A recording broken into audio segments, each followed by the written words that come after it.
Let me start again today with another song. Don't freak out, this isn't me deluding myself that I have a chance as a karaoke singer. The band Three Dog Night made famous the song One, which starts like this. 1 is the loneliest number that you'll ever do. 2 can be as bad as 1. It's the loneliest number since the number 1. Full of hope, 2 individuals step from singleness to marriage, moving from solitary existence to being a couple. But as they live as 2, they find it untenable, as bad if not worse than being alone, and the 2 split and become 1 again. No one gets married planning on divorce, and yet we know that in Australia 30% of first-time marriages end in divorce and almost 60% of second-time marriages do so. You might know that Australian divorce rates are lower than those in many other Western countries, which are commonly around 50% for first-time marrieds. Portugal tops the list at 69%. No-fault divorce became legal in Australia in 1975 with the Family Law Act, which decreed couples only needed to prove an irreconcilable breakdown of their marriage. The divorce rate increased dramatically after the law passed, but has been declining ever since. The divorce rate is highest for those aged 25 to 29 years, with a second peak for couples in their late 40s.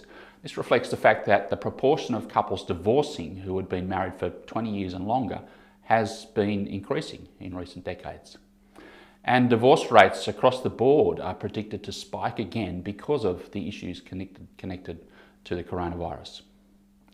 The average marriage lasts for 12 years in Australia, although the average time until separation is just over 8 years. Certainly not just for this reason, less people are willing to get married, and they are doing so later in life, often after a de facto relationship first. 4 in 5 couples live together before marriage in Australia at present. Whilst most Australians believe that living together before marriage should improve the odds of doing well in marriage, the opposite is the case. On average, research shows that couples who lived together before they tied the knot saw a 33% higher rate of divorce than those who waited to live together until after they were married. Clearly, 2 can be as bad as 1 for many people.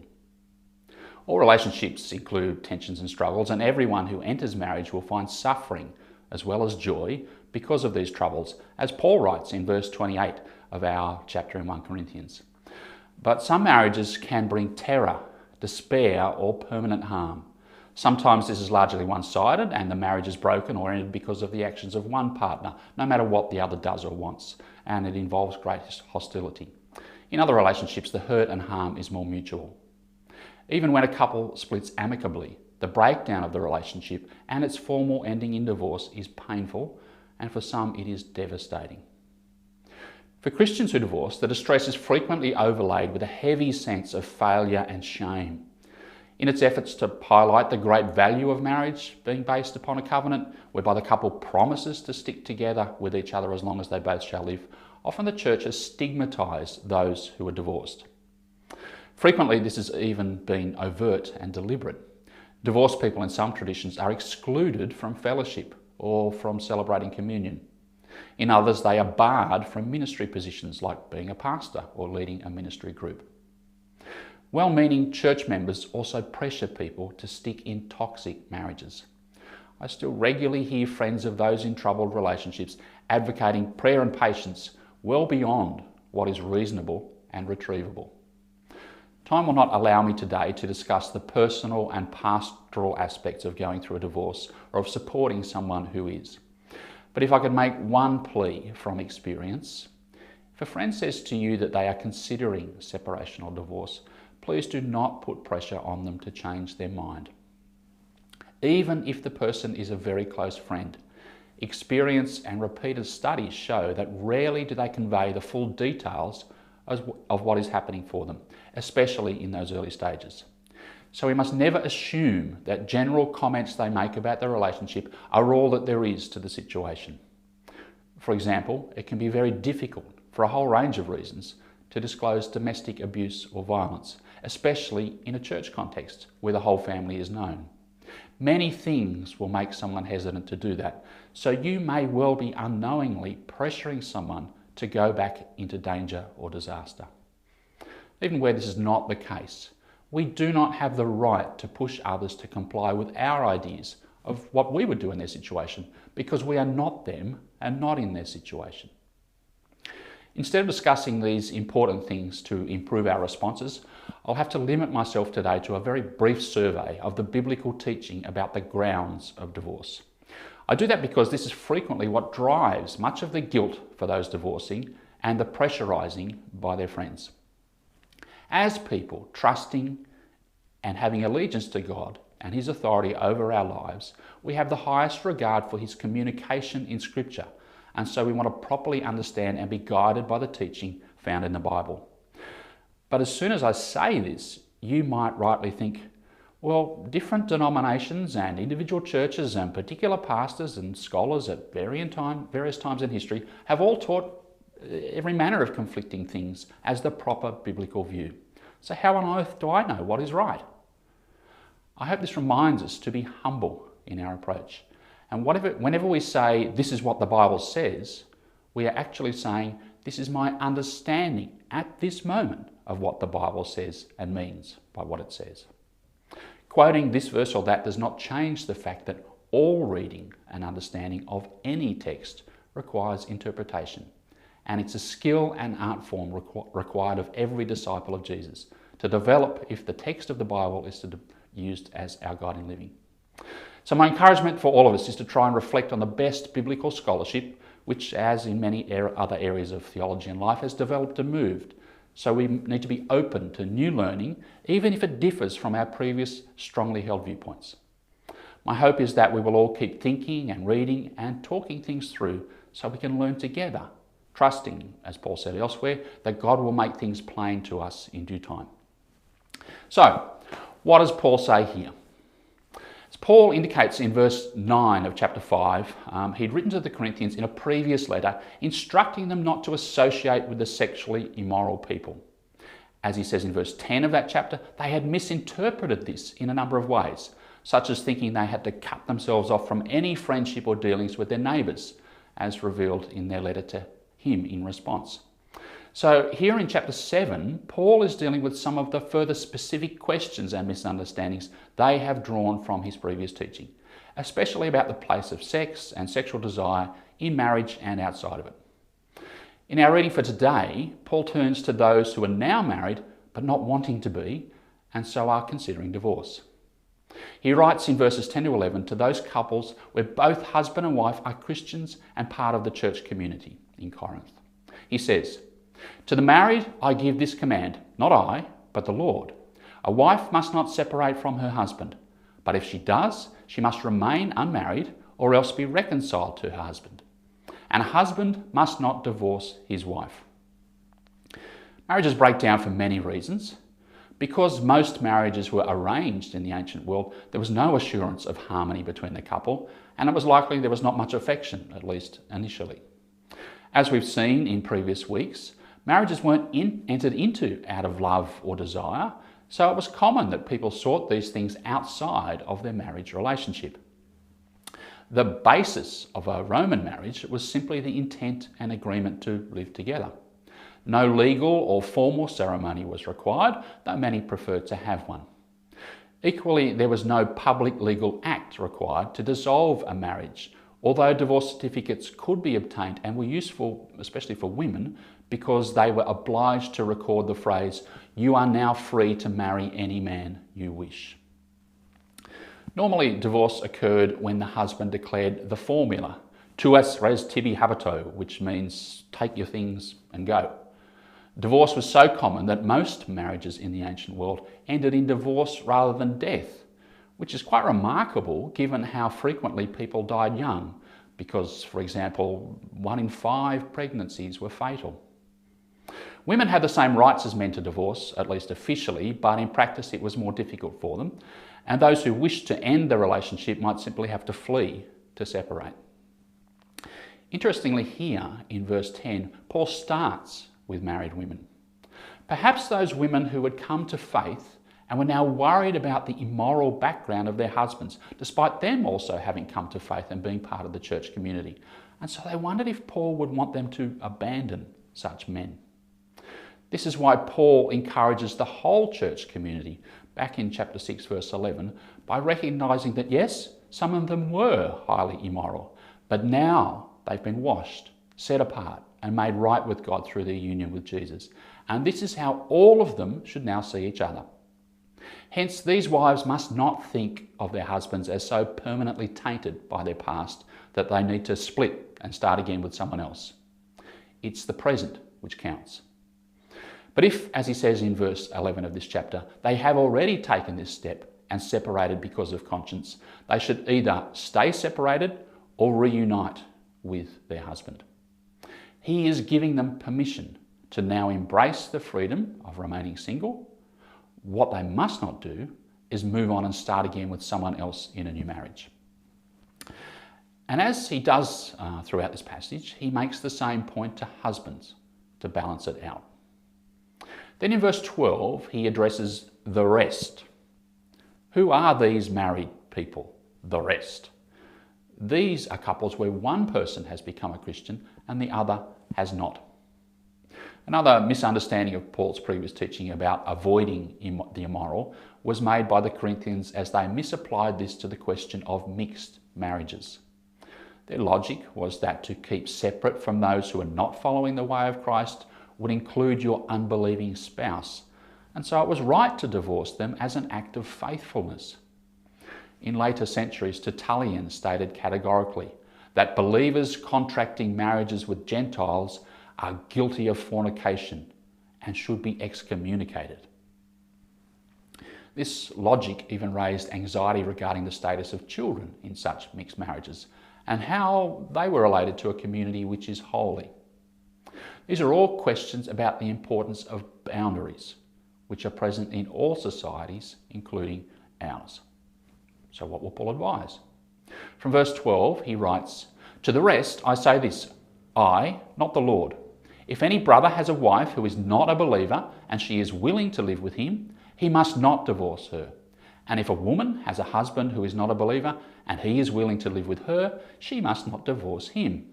For the unbelieving husband has been sanctified through his wife, and the unbelieving wife has been sanctified through her believing husband. Otherwise, your children would be unclean, but as it is, they are holy." Here, Paul recognises that boundaries between the church and the world are not easily drawn. He is clear that Christian faith should not be used to rule a line between a married couple and so end their relationship, at least not upon the initiative of the believing spouse. Christians should certainly not view their newfound faith as requiring them to separate from their spouse, nor can it be used as an excuse to do so if this is the only factor. Again, Paul is countercultural here. Both Jewish and pagan teachers advised strongly against religiously mixed marriages and taught that the wife ought to give up her beliefs and worship the god or gods of her husband. So it's not surprising the Corinthians were expecting Paul to say that they should split up. Instead, he says that both women and men are to keep their faith and not use religious difference as a reason to end their marriage. His teaching about the unbelieving spouse being sanctified and the children being holy says that the believer is not polluted by the unbeliever, but rather holiness extends outward. Jesus demonstrated this approach even in his physical interactions with those regarded as unclean, for example, touching those with leprosy or women issuing blood or even dead bodies.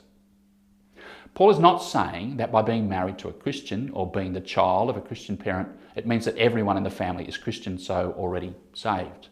It does mean they don't have to be held at arm's length, neither in the home nor in the church community, but welcomed in, so they might also experience the blessing of God in Christ present through those he indwells by his Spirit. However, he recognises that the unbelieving spouse might choose to initiate this action of ending the marriage. In this case, the now single believer is free to either remain unmarried or remarry, but only in the Lord, as he adds in verse 39.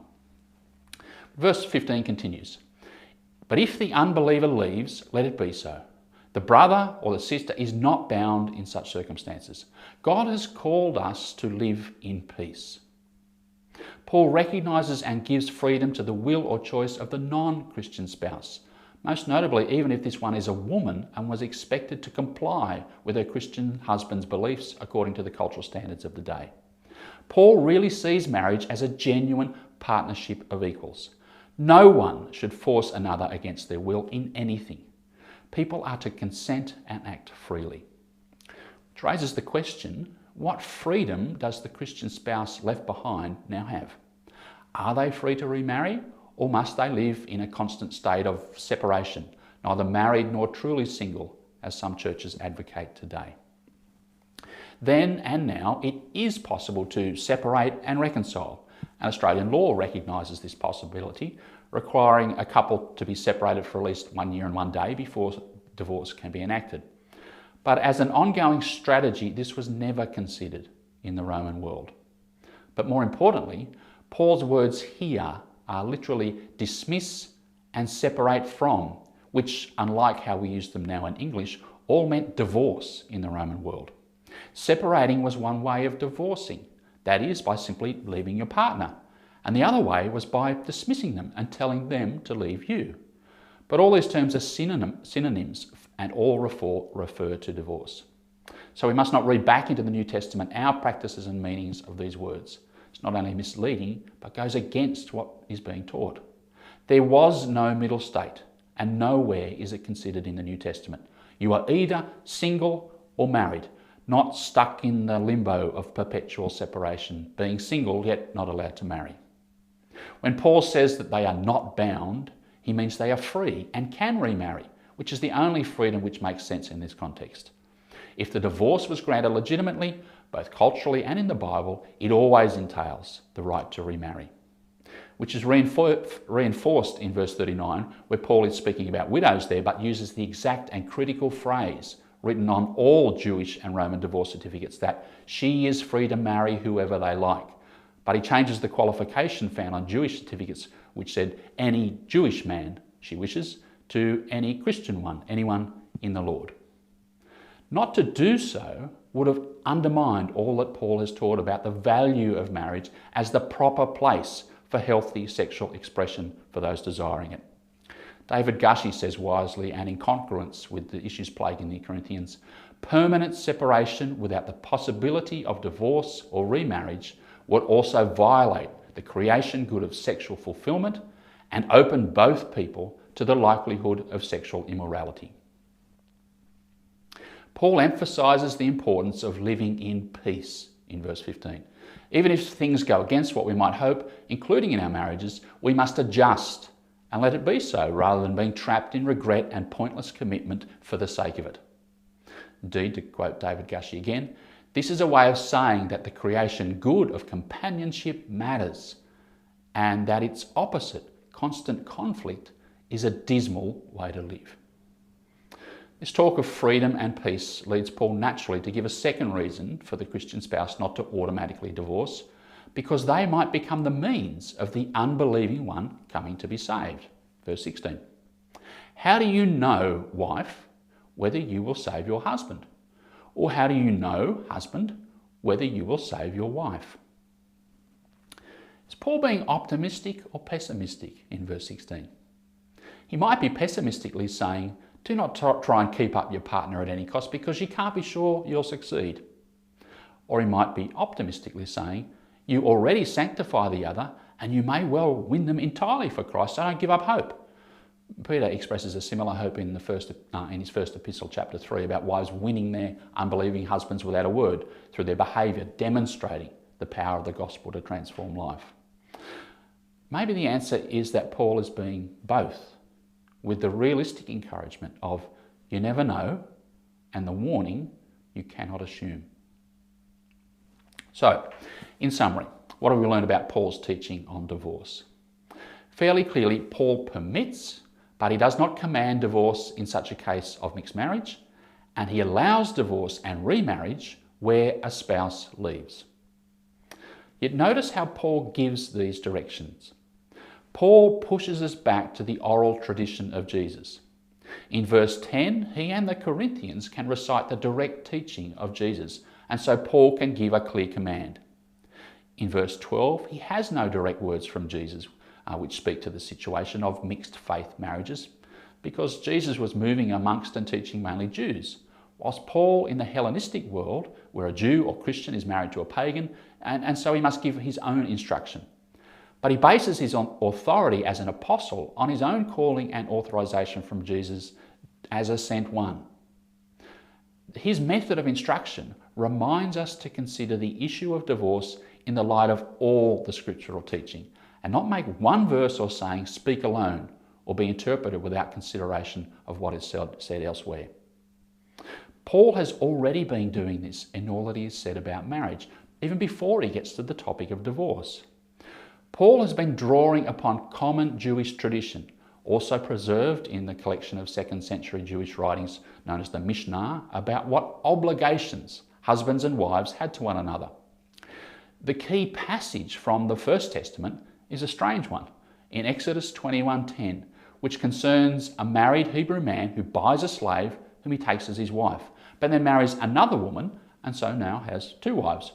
Remember, polygamy was biblical, despite what Genesis taught about one man and one woman being monogamous in the relationship of one flesh as God's intentions for marriage. And Jesus will restore that in a moment. But in the ancient circumstance, Moses says that the man has obligation to the first wife. And in Jewish teaching, these verses became the basis for describing the basic duties of what a husband should provide. We read in Exodus 21, 1-11, "If he takes another wife to himself, he shall not diminish her food, her clothing, or her marital rights. And if he does not do these three things for her, she shall go out for nothing, without payment of money." The verse commands men not to deprive a wife of three fundamental needs, these being her food, clothing, and marital rights. That's sexual and emotional affection. Failure to provide these means she's free to go and is no longer a slave, although exactly where she might go is something of a problem. Paul himself has been referring to this passage in 1 Corinthians 7, as I mentioned 2 weeks ago. Remember how in verses 5 and 6 of this chapter, when Paul instructed married couples not to withhold sex from their partner, he was actually using this verse from Exodus. He says they are not to deprive one another of sex, which was a word describing the causing of the other to suffer loss by taking away what is rightly theirs. It is exactly the same word used in Exodus 21:10, the Greek version of the First Testament, the Septuagint or LXX if you read that, which was the translation of the scriptures that the Corinthians would have been reading as their Bible was Greek, as Greek speakers. These three things became the basis of marriage vows, which is what the couple promised to each other. And the rabbis saw failure to provide these as three legitimate grounds for divorce. And they discussed exactly what requirements were like in practice, down to listing all the tasks and how much money was adequate to buy clothes and how often you needed to have sex, which is where that quote the other week from Rabbi Eliezer came about camel drivers and sailors. This was the context of that. They then had a fourth reason for divorce. Judaism counted 613 commandments in the law, and the very first command was a ground for divorce.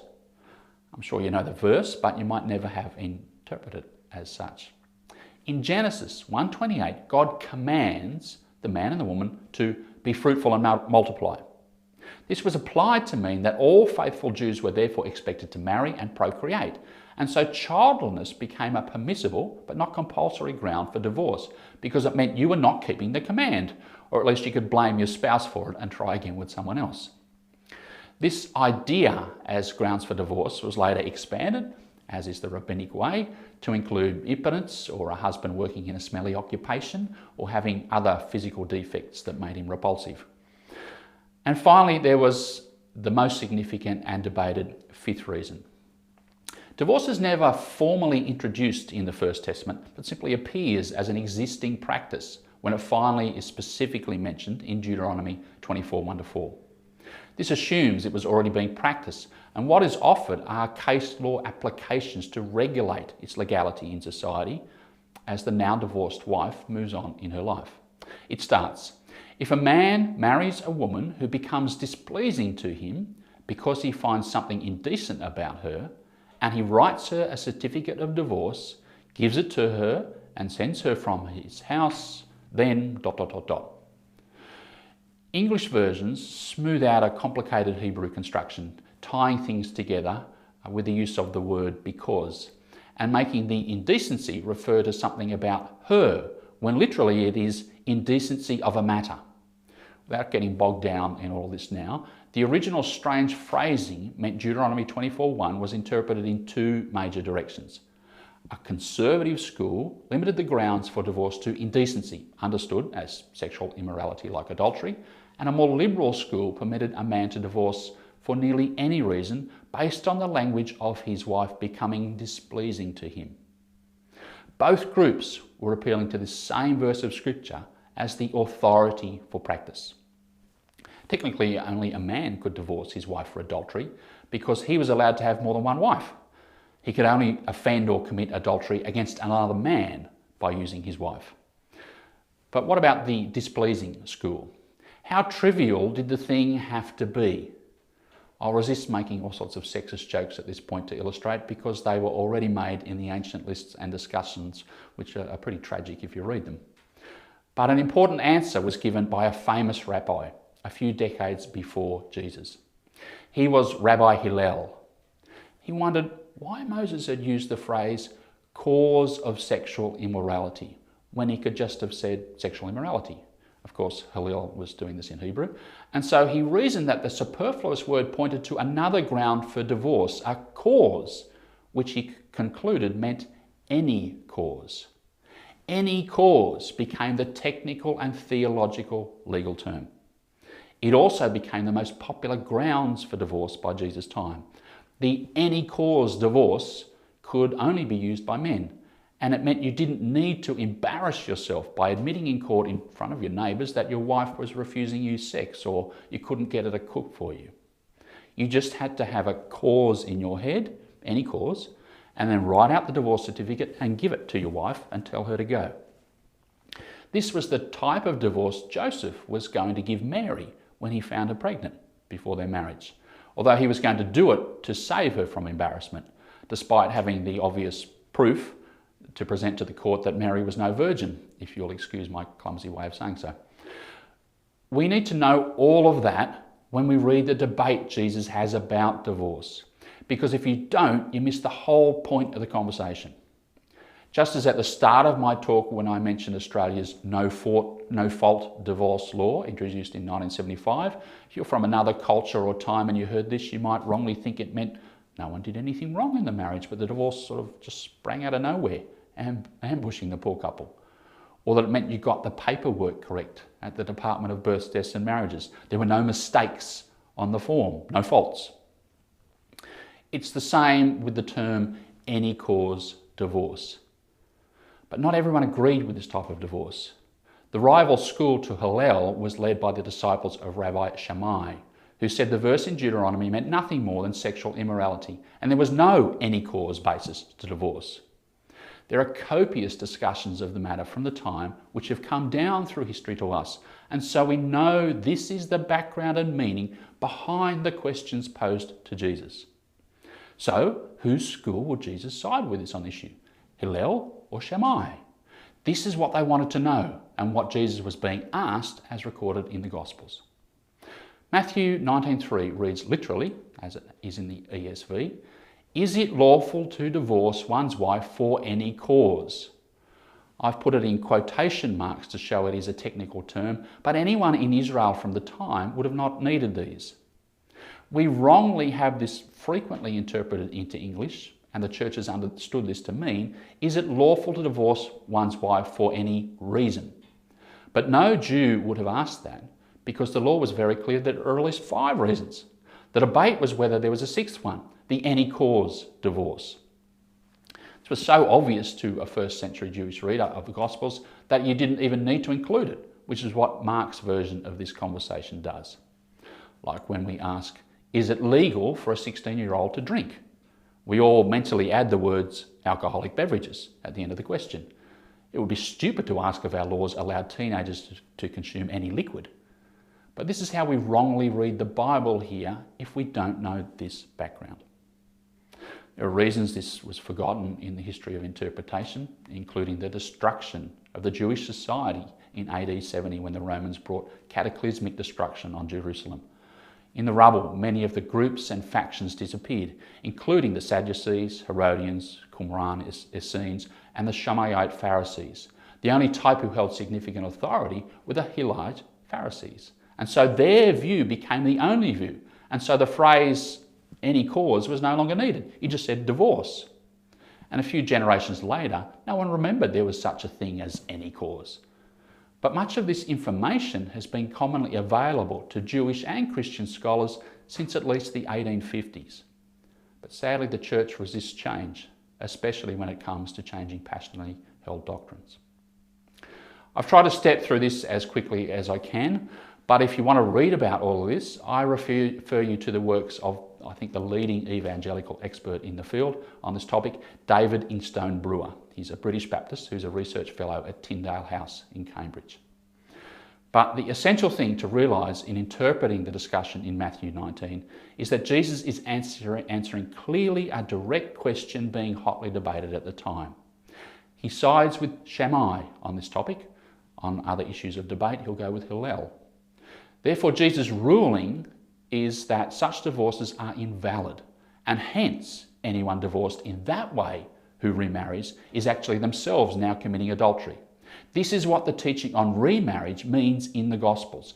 Remarried after invalid divorce, not that all remarriage is adultery. Jesus then goes on to say that both schools have got it wrong by allowing polygamy. He then has a go at the Pharisees who say you must divorce your wife if she commits adultery, whereas Jesus says it's allowable, but if forgiveness and healing are possible, well, that's a preferable alternative to God, and won't you try that? Jesus' hard line on marriage is what prompts his own disciples to say, well, blimey, if we're stuck like that, it's better not to get married at all then. To which he says, yes, marriage is not for everyone, and perhaps you should consider if singleness suits you better, which takes us back to the things we discussed last week when thinking about singleness, including being a voluntary eunuch for the sake of the kingdom of God. So, to sum it all up and get the bigger picture, what Jesus is speaking against in Matthew as he answers the question is not so much what are the particular exceptions which allow divorce, but rather his rejection of legally sanctioned adultery, where a man abandons the wife of his youth in order to be with another woman, which technically he might be able to do, but which reveals his adulterous motivations. Time and time again, Jesus will not allow external conformity to laws and regulations to become a cover for a hard or twisted heart. But the essential thing to note in all of this is that Jesus is not making a universal statement that the only reason for divorce is adultery. If that was the case, then in 1 Corinthians 7, Paul is deliberately contradicting the very teaching of Jesus, which he has just pointed towards by adding the reason of desertion. And similarly, Paul is not outlining his whole theology of divorce in 1 Corinthians 7, but rather speaking to a particular circumstance, prompting the Corinthians to want to separate in their marriages. Which brings us to how we read our Bibles in general and on this topic. We should always consider the context and purpose of the New Testament teaching in anything we read. Both Paul and Jesus were not outlining all the grounds for divorce. They are not just setting up legal frameworks for ethical behaviour for when things go wrong, but rather encouraging a positive attitude and behaviour in building up marriage, calling followers of the way to invest in keeping their marriage covenant in faithfulness and wholehearted devotion to fulfil God's creation purposes for marriage. Which says in summary to us that the marriage covenant remains in place until there is a fundamental and irreparable breach of that covenant, in which case the path of healing and redemption is to be pursued as a matter of justice and peace, allowing each person to move on and begin afresh in the grace and mercy of God to live life to the full, including remarriage if that is what best suits the person and this is what they want to choose freely. Christian marriage is entered into by making such a covenant and experienced by living in it or keeping it. But the whole point is it can also be broken, and therefore the relationship ends because it is broken. If one person breaks it, the relationship is broken, no matter what the other may wish or do. And so Paul says the passive person in such a situation is not bound by these circumstances, but is free to move on and live at peace. Jesus speaks about breaking this covenant by sexual infidelity. Paul adds another possibility, being desertion by one spouse, but the covenant can be broken in other ways too. The great church father, John Chrysostom, applied desertion of the covenant in 1 Corinthians 7:15 to include situations where an unbelieving spouse demanded that the believing partner participate in pagan rituals as a requirement for ongoing marriage. He applied the reference to living in peace as speaking to the issue of violence by saying, "If day by day he buffet thee and keep up combats on this account, it is better to separate." We could add other ways the covenant is broken, such as the abuse of children or endangering them, for example, by engaging in criminal activity from the home. In short, it is impossible to draw up a definitive list of covenant-destroying misdeeds. And ultimately, it is about the quality of the relationship in furthering the goals of marriage, not keeping some rules or previously made commitments as a test of our honour. The marriage covenant takes its meaning from the loving relationship it is designed to serve, not the other way around, so that what should be a protection and blessing becomes an instrument of perpetuating harm and is a curse. In the additional material, I put some more positive suggestions for the far more important task of trying to divorce-proof our marriages by dealing with issues before they grow beyond being salvageable. Another key issue to be considered carefully is the suitability of the partnership before entering into marriage, which we might consider when we come to the verses which follow our reading today about choosing to marry or be single and how to make a wise choice. Finally and critically, whether you are the lonely one or in the lonely two and you would like to talk things through, please make contact and we can arrange a time to meet. Like Paul, I want all of us to find a way of living in peace, for this is what Jesus invites us to enjoy. May he give it to us. Amen.